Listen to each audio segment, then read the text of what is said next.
Hey everybody, it's Raynolf, and I'm here to tell you that it's spiritually irresponsible to attach your life, your purpose, your meaning to specific material external goals. Now, what do I mean by this? So, if you set the goal of, I must attain a physical partner that I have a long-term relationship with that meets these characteristics, or I must make 6 figures by next year, I must land a job where I make 6 figures. I must push my business to make 6 figures. Or I must bench press 225 pounds for 5 reps by this date. Now, all of those goals are fine and are great for opening up your mind, but I said it's irresponsible to attach your meaning, your life, your purpose to those material goals. Or I must live in this state. I must achieve a relationship with this exact person that I already know and I've already tried it with, and I know it can work. Right? The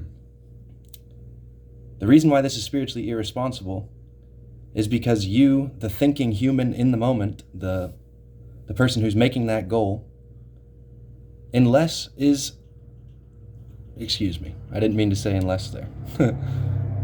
In that moment, you are acting as if you know what's good for you. You know that goal is good for you. It's definitely the best for me to pursue that one person. It's definitely the best for me to bench press that 225 pounds 5 times. It's definitely the best for me to be making that 6 figures in this time frame. But you forget that the person who thought that goal out might not have been the best version of you, might not have been your soul, might not have been your heart, might not have been your higher self. Likely was not. Right? In my life, speaking from experience, I've been on a need-to-know basis with my spiritual team, with my higher self, for years, since I've had any awakening or any concept of what those things were, any remembrance in this current incarnation. I've been on a need-to-know basis because they knew I would get, and I knew I would get in my own head as a spirit and as the spirit's speaking to me. If it's like the show That's So Raven, when we watched That's So Raven when we were younger on Disney Channel, she can see, she has psychic foresight, claircognizance, so she can see an event happening before it happens, and in every episode of That's So Raven, she strives to stop the event from happening, and in her striving, the exact pieces come into place to make the event that she's desperately trying not to manifest happen. When she tries to stop it, it actually creates a scenario where it happens just like she saw it in the vision. Okay, so the reason I was on a need-to-know basis is it's little things like a day-to-day goal. Like, for example, I'll be sitting here in this exact chair in my residence, and I'll get the idea, you need to go into your car right now. You need to go to your car, you need to drive.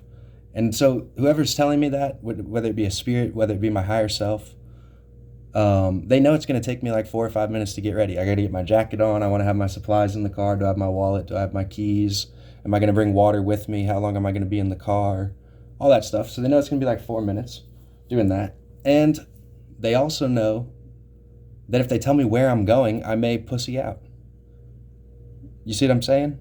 If the whole deal is that you don't know the spiritual goals. They come in inspiration. They come in dreams. They come in momentary visions. They come in a soul feeling, a magnetic attraction pulling you to something. So, to get back to the original point, you don't need to know. The reason you don't know what's best for you, you don't know your purpose, you don't know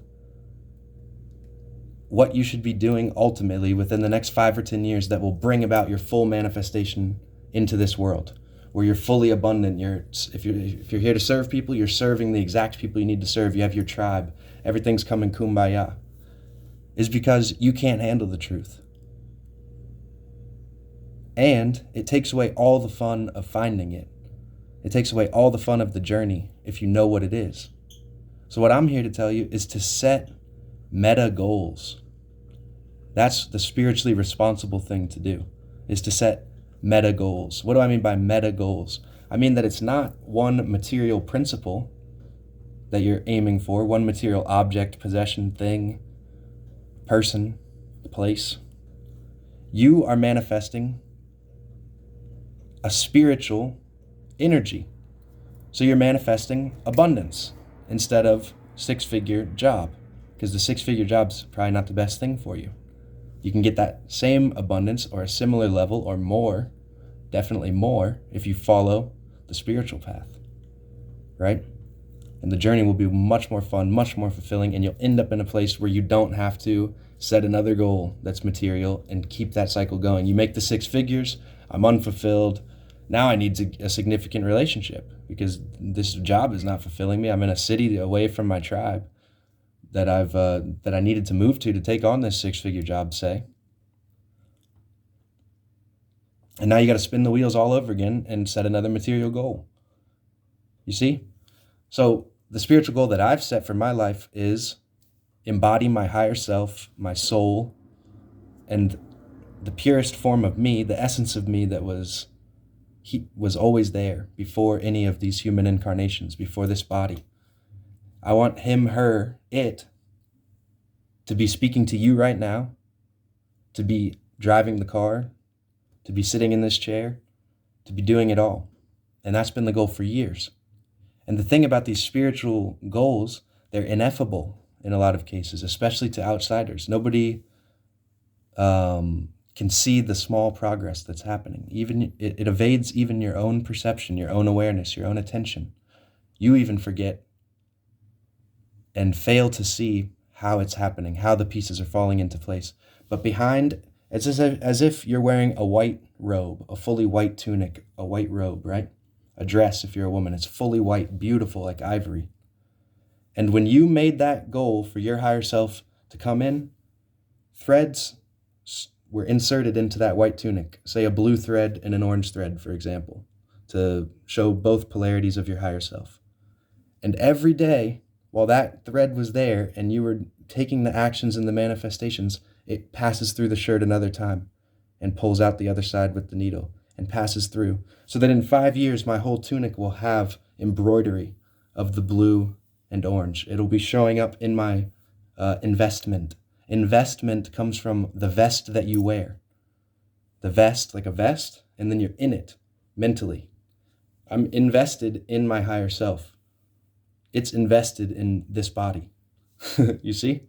And so now my tunic is starting to have all these colors on it from these spiritual goals. If you make a material goal, you don't even start weaving. You just throw the tunic off, or you just try to put something on top of it. You put a jacket or a shawl or a necklace, which is your job or your significant relationship or whatever, and you aren't embodying your spirit anymore. You may have become more gray. You may have stains on your white shirt now. You see? So,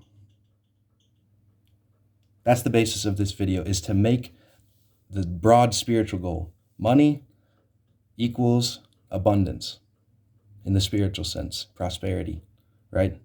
So you want to have abundant in everything. That means resources, abundance in ability to think big, abundance in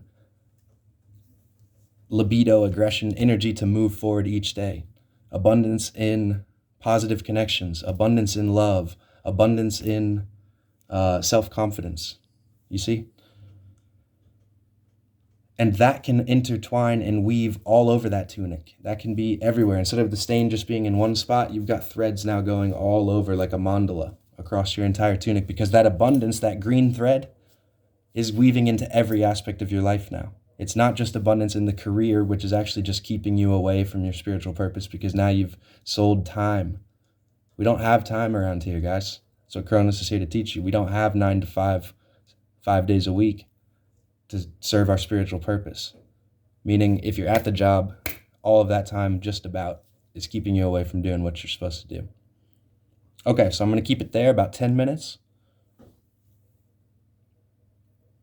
And I hope that helps you in your life. The other thing is that if you take faith, once you make a commitment, like here, Rainolf is committed for his higher self to come in as much as possible in his daily life, and I repeat it to myself every day. If you take faith in that, it's amazing how much that thread is being woven. If I look down at my tunic now, I can already tell based on past experiences that I've had in these past few years that the thread is well working its way. It's all over that motherfucker already. All right. Love you guys.